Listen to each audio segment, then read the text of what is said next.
شروع کوم په نامه د خدای چې ډېر بخښونکی مهربان. قبر یې که وسپړې والله چې سلامت به وي، خاورې څه طاقت لري چې دا ککرې خاورې کړي. او یو بل شاعر بل ځای ویلی دي چې زوړ کفن په سر توره په لاس قبر به وشلوي، اوس هم ورته وایم ستا په ملک کې انګریزان وینم. ګرانو مینوالو، زه محمد عبید خان او تاسو امنظار ټي وي ګورئ. او بیا په امنظار ټي وي کې زمونږ یو خصوصي پروګرام چې دا مونږ د باچا خان حوالې سره او د هغه د فکر حوالې سره چې کم خلک ژوند کوي او کم خلک اوس هم په دې 21مه صدۍ کې د باچا خان فکر سره تړلی دی. نو باچا خان ته د عقیدت پرځونې د هغې چې کم کتاب و زما ژوند د جدوجهد، نو د هغې په نوم باندې موږ دا پروګرام پیل کړی دی. او موږ دغه چې کم خلک دی چې خپل ژوند دغې فکر سره دغې قافلې سره هغې تړلی دی، نو هغې خلکو له موږ ورځو او د هغې د ژوند کیسه ورو او د هغې نه دا پوښتنې کوو چې د باچا خان فکر ولې چې باچا خان هغه انسان و کله چې هغه د خپل تحریک شروعات کوي نو هغه یو خبره ډېره په ډاډ کوي او هغه خپلو خلکو ته کوي چې خدای پاک ته د خدمت ضرورت نشته خو انسانانو ته شته. او تاسو وګورئ دا حکم په قرآن کې د ټولو نه لوی حکم خدای پاک دا ورکوي انسانانو له که تاسو ما خپلول غواړئ نو زما مخلوق خپل کړئ. نو هغه باچا خان چې چا خپل د عدم تشدد فلسفه هغه وایي چې دا ما د طایف د واقعا نه زده کړې ده، نو هغه باچا خان په عوامو کې بیا ډېر زیات مقبولیت حاصلوي. نو د هغې باچا خان د فکر حوالې سره دغه پروګرام موږ زما ژوند د جدوجهد پیل کړی دی. نن موږ سره موږ په د صوابۍ په تاریخي کلي په شاه منصور کې یو، کوم چې د پښتنو د ډېر لوی د حکمران د هغې د ډېر لوی مشر د ملک شاه منصور خان د هغې په نوم باندې دا کلی آباد دی. او دا یو تاریخي او دا یو ماډل کلی په دې دی چې دا په دې دور کې یو د دې زوړ حیثیت هم شته، خو دا یو ماډل یو نوی کلی دی. په دې کې د دې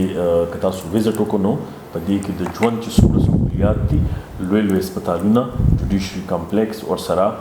د رهایش لپاره لویه منصوبه، نو دا ټولې خبرې دي. نو په یو وخت کې دا یو تاریخي او ورسره د نوې دور یو جدید کلی هم دی. نو موږ سره زموږ خوشبختي ده چې موږ سره نن په دې پروګرام کې د شاه منصور کلي یو ډېر معتبر نوم موږ سره فواد خان دی. فواد خان، تاسو ته زما ژوند او جدوجهد کې هرکلی وایي. ډېره مننه عبید صاحب، ستاسو مننه کوم، ډېره مهرباني چې تاسو وخت راکړه او راغلې دلته کې. او په دومره لویه هستی زما خو علم هم کم دی او پوهه هم کمه ده چې تاسو ما دا مقرره کړه چې په هغې کې هم زه شامل کړم. ستاسو یو جهان مننه کوم، مهرباني. ډېره مننه. فواد خان، چې کم خلک فواد خان نه پیژني د هغې لپاره ووایئ لکه دا موږ وایو چې شاه منصور کلي یې تاسو، خو بیا هم هغې سره خپل لږ تعارف وکړئ چې تاسو سبق ته کوم ځای نه ویلی دی، بیا نور د سکول هم کوم ځای کړی دی، بیا نور سبق ویلی دی، څه ژوند جواک کې دغه لومبۍ چې کوم سره د هغې حوالې سره لږ ووایئ. زه خو د شاه منصور اوسېدونکی یم او فال رحمان ټیکهدار زوی یم او تر 10مه پورې سبق مې خپل کلي شاه منصور های سکول نه 10م کړو او بیا د هغې نه پس جی سی ټي ګورنمنټ کالج اف ټیکنالوجي پېښور نه مې ډپلوما کړې ده او په الکترانکس کې. او داسې وه چې الکترانکس دغه لومبی سیشن په 1987 کې چې سټارټ شو او کمپیوټر چې کړی الکترانکس اینډ کمپیوټر، نو دغه واحد لومبی زموږ بیا چې په هغې کې ما ډپلوما کړې ده په الکترانکس اینډ کمپیوټر کې. او بیا د هغې نه پس عملي ژوند ته رالو، دلته کلي ته رالم، خپله زمینداره او سیسټم مې روان کړو. د هغې نه پس بیا مسافرتیا ته بهر لاړم انګلینډ ته په 1900 یو کم 99 کې 1999 ته راځو. خو لومبۍ د هغې نه دا خبره کوو چې هغه فواد خان چې هغه یو داسې فیلډ ته ځي چې هغه ټیکنالوجي ده او هغه داسې خوش ټیکنالوجي ده، لټریچر نه دی، تاریخ نه دی، او هغه بیا داسې د کام غم ته او داسې اجتماعي ژوند او شعور غاړې ته ځي، نو داسې څه موازنه خو د دې نشته، دا څنګه چل شوی؟ ابي صاحب دا خو داسې ده چې زه ډېر لیټ که تاسو ته زه دا ووایم چې باچاخانه ته یا د باچاخان بابا د فکر ته د عوامي نیشنل پارټۍ ته دې ته زه ډېر لیټ راغلی یم په 2012 کې ما پړومبي ځل باندې زه عوامي نیشنل پارټۍ ته رالم د هغې نه مخکې زه پیپل پارټۍ کې وم او زمونږ کورنۍ چې کوم دا په پیپل پارټۍ سره تعلق لرو او د بده مرغه به دا ووایم چې هېڅ چا مه زما خو والد صاحب مې وفات شو په 1976 کې او وروڼه مې یا نور چې کوم چار چاپېره زما نه کوم خلک وو نو هغوی مونږ ته هېڅ چا دا دعوت نه و راکړی نه یې راته دا فکر ښودلی چې تاسو دې ته راشئ نو په هغه یو سیسټم روان و پیپل پارټۍ کې په هغې کې دننه وم او صرف هغه راته هغه د کویندې چینده خبره به وکړو چې بس په هغې کوم صرف هغه راته ټول ښکارېدو چې کله انګلینډ ته یو کې ته لړم هلته کې زما کال کې تاسو یو کې ته لړئ په 99 کې لړئ هلته کې زما ملاقات د محمود خان راغلی یو پروګرام د اچکزۍ هغوی سره زما ملاقات وشو کېناستېدم بیا هغوی سره خبرې اترې وشوې بیا د هغه فکر خلکو سره چې زه کېناستېدم نو ما د هغوی نه متاثر او زه پښتونخوا ملي پارټۍ سره راشوم چېرې دوی د پښتنو دا خبره کوي په دغه دوران کې ورسره چې ما کله دغه فکر کولم د باچاخان بابا کتابونه او دغه چې ما ولوستل نو زه په دې باندې شوم چې واحد زمونږ یو لار ده او هغه باچاخان بابا چې هغه کومه خولې ده چې زما د هغې نه مخکې څو رومه ژوند تېر شوی دی زما په خیال دغه ویسټ و او د هغې نه پس ما دغه په خیر اده وکړه هغه چېرې زه به راځم او د باچاخان بابا په لاره به ځم ځکه چې په هغې کې هر څه دي امن هم دی خوشحالي هم ده مینه هم ده ورورولي هم ده د دې کام او زمونږ د دې بچو د ټولو د خلاصي لار هم دغه یوه ده د هغې نه پس زه راغلی او انشاءالله چې زه نه چې زما را روان بچي وم او ټول به په دغه لاره باندې روان دي د باچاخان بابا دا فکر او دا سوچ په مخ وړاندې باندې بوزي انګلستان کې خو بالکل چا سره وخت نه او خلک تلي او هلته کې خو وایي چې هغوی که روټۍ هم خوري نو بس سینډوچ راواخلي په ګاډي کې وخوري یا روان او برګر راواخلي ځکه چې وخت بچ شي نو هلته کې تاسو بیا دومره وخت ورکوئ چې هغې کې مینس ټیم ته ځئ او تاسو بیا د هغې تنظیم چې کوم دی په مهمو غړو ته رسئ نو داسې څه داسې خبره وه چې دومره ډېر ټایم تاسو دقې فکر له ورکړو داسې ده چې کله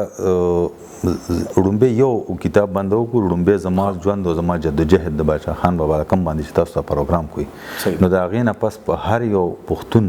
یا هر یو کامپاله کس چې دی نو هغه به کې د خپل قوم او دومره جذبه پیدا شي چې ته به بیا هغې له ټایم وکاږي دا به ته تقسیم کړي چې څه زه د خپلې نوکرۍ دپاره څنګه زما ضرورت دی زما د فیملي دغه شانتې زما د قوم هم ضرورت دی او د دې دپاره زه ټایم وښکم نو هغې دپاره به ته ځان هاټ کړې او د هغې دپاره به سپیشل ټایم هم وکاږي مالي او جاني دواړه چې به ته وکاږې وخت به ورکې دا به تا مجبوره کړي خو چې کله ستا دا پوهه او شعور راشي چې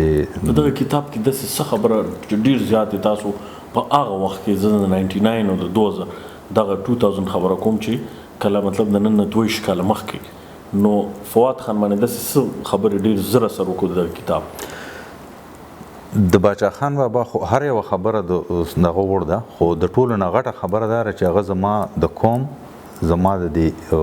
چې کومه حلقه یا هغه د پښتونخوا چې ورته مونږ وو د دې د وسایلو او د دې د غوښتې خبرې کړې ده په د هغه وخت نه واخلي ولې د انګریز نه کوله بیا د پنجابي اسټبلیشمنټ نه د غوښته کړې ده او دا کړې د خپلو وسایلو باندې د حق خبرې کوله نو زه هغې داسې کړم چې زمونږ دپاره یو سړی راځي او زما دپاره 14 کاله جیل تېری او هغه زما حق غواړي نو ولې نه چې زه د هغوی سره وګرځم او هغه سره شم سمه نو بیا په انګلستان کې تاسو چې کوم تنظیم جوړو نو په هغې کې بیا ستاسو څه هڅې وي بیا تاسو هغې کې کم کم عهدې ته ورسېدئ دغه کیسه راسره شریکه کړئ عوامي نیشنل پارټي تنظیم د دغه کې یو کې د دې نه مخکې جوړو زما د تلو نه مخکې هغې نه جوړو زمونږ محفوظ جان صاحب صدر و چې زه کله عوامي نیشنل پارټۍ ته تلم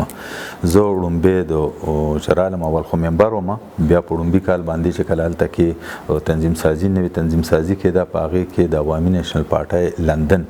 نایب صدر مقرر شوم د هغې نه پس چې بیا دویمه دغه کېده زموږ تنظیمي نو کېده نو زه جنرال سیکرټري ایز جنرال سیکرټري لندن د هغې منتخب کړم هغې ویل چې یاره ستا اکټیویټیز او خدمات دومره شي دغه عهده ته سمبالولی شي او ته کولی شي نو په دغې باندې باید چې ما هغې ته وویل چې یاره زه دغه شانتې ټیک یم او د ملګرو په اصرار باندې هغې ته لاړم بیا زه کلي ته رالم ما خپل بچي راوستل دلته کې تعلیم دپاره او د خپلې ژبې دپاره چې د خپله ژبه او دغه برابر زده کړي د خپل کام او خپل کلچر سره متعارف شي نو ما دوی راوستېدل نو هلته کې ما زیات ټایم نه شو ورکولی نو د جنرال سیکرټریتوب نه ما استعفا ورکړه او زه بیا ممبر پاتې شوم د یو کې تنظیم چې کله راجمع شو هغه بیا خو کو چې تالته کې نو تاسو مونږ د یو کې د ان پی یو کې نائب صدارت درکو ځکه چې مونږ سره په دې دا کې چې ځکه لالته کې ورشم زه 2 میاشتې دلته کې بیا تلته کې نو اوس موجوده وخت کې زه د ان پی یو کې نائب صدر یم د مرکزی تنظیم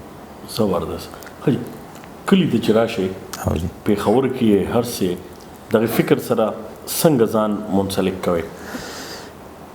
منسلک خو که زه تاسو ته دا ومنه زه خپل هغه ټایم د ټول نه خوشبخت او ښه ګڼم چې کوم زه د باچا خان بابا د فکر په دغه وخت کې تیر شي چې هغه یا که باچا خان مرکز کې وي که دلته کې په جلسه جلوس کې وي یا که دلته کې زه ملګرو سره ملاقاتونه وي او د پارټۍ د تنظیمي یا دغه کوم هلې ځلې چې په هغې کې زه یم نو هغه زما دپاره بیسټ وي او زه خپل کوشش کوم چې زما د خپل روزګار او دغه نه چې کوم سیوا وخت ما ایسته دی ژوند مې په 3 حصو کې تقسیم کړی دی یو خپل روزګار له بل خپل فیملی له او دریم وخت چې دی نو هغه زما د پارټۍ وي نو هغه